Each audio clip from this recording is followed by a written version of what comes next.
Almost 3 years ago, I was standing in this parking lot, dreaming and visioning a project of this magnitude.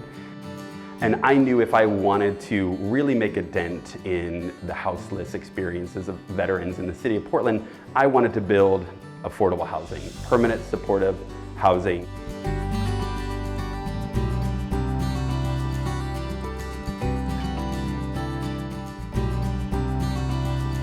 This is a congregation that takes its ethic of service to the community very seriously. We started looking at what our assets were, and there's a lot of things we don't have, but one of the things we do have is the property.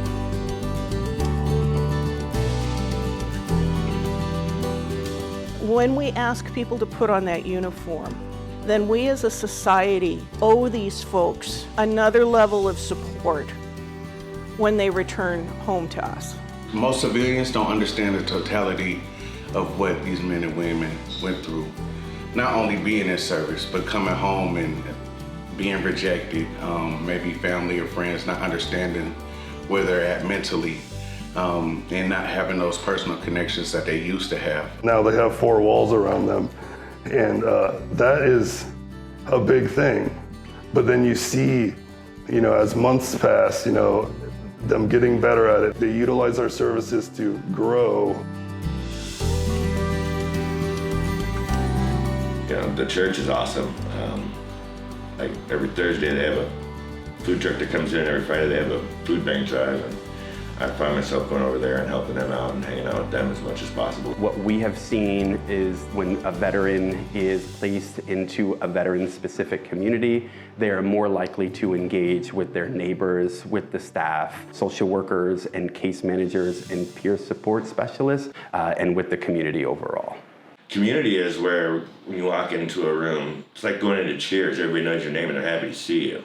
Right? That's a community. That's a community that I would like to be a part of.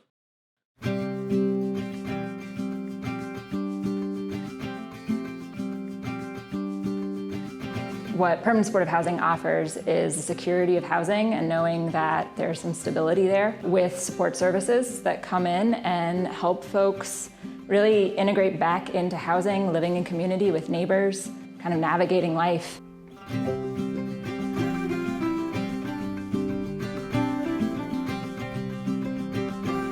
Somebody might need help getting food stamp assistance, drug treatment, or mental health, or just having somebody to communicate with, feeling heard, being seen. That support can look different in many ways.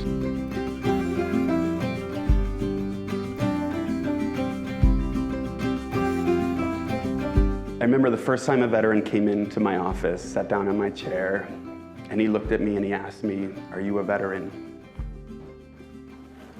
And I said yes. And you could see him relax. I think at that moment he understood that the stories he would share, the challenges that he would share, that I would understand, that I would get it, that I would believe him, that his story was a valuable story, that his life mattered. It's about building that community and building those relationships with folks, because that's where it starts. It starts with trust. It starts with sharing that meal with somebody.